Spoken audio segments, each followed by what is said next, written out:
you talk about it is the end of an era for Saracens. They lose the semi-final. They're going to get relegated. A lot of the players are saying they don't know what the next 6, 9, 12 months looks like now, because who knows what's going to happen with the state of rugby and whether the championship will get kicked in and started again at some point.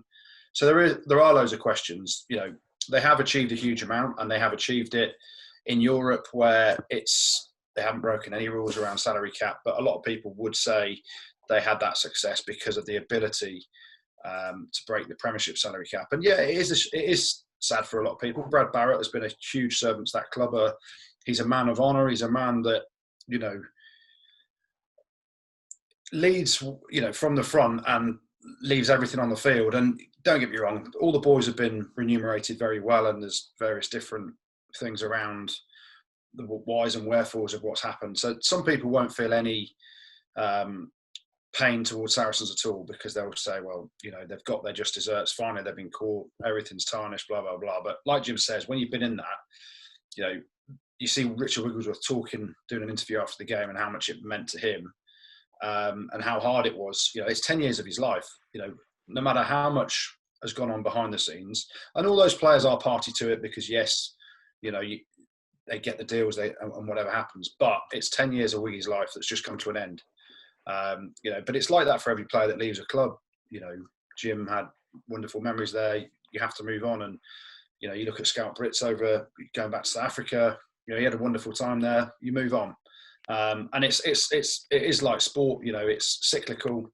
Sarries have had their time, and unfortunately now for them, they've got to go through some tough times to try and bounce back and get back up to the highs that they've been used to, by hook or by crook.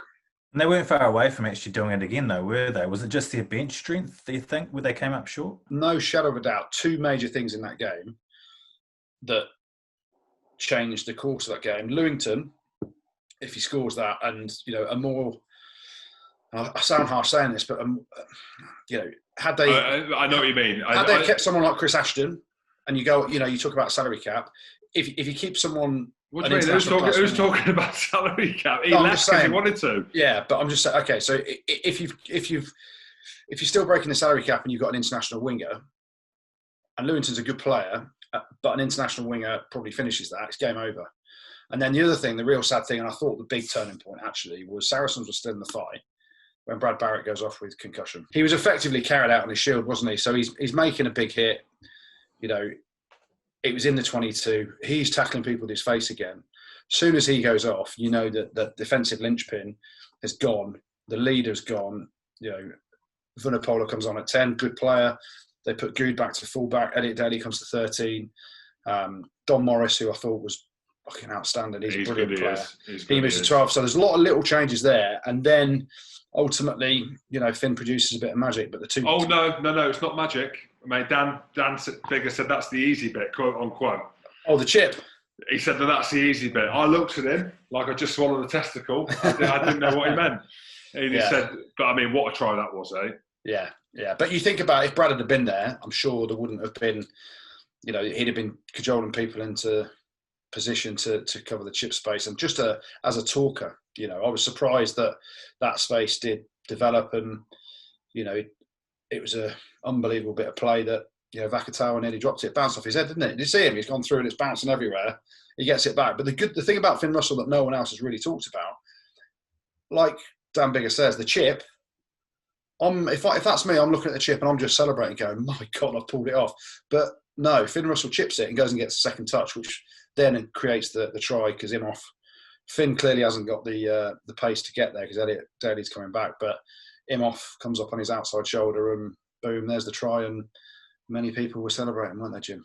Mate, nothing in it though, was there? Nothing in it at all. That was it. So, slippers off to Finn, and I tweeted about it. Mate, a Scotsman's going to win the Champions Cup. A Scotsman or four is going to win the Heineken Champions Cup at the weekend. Yes. There's only a few of us that have done it, Andrew. There's only a few of us. There's only a few greats that have done it. A few Scots, yeah.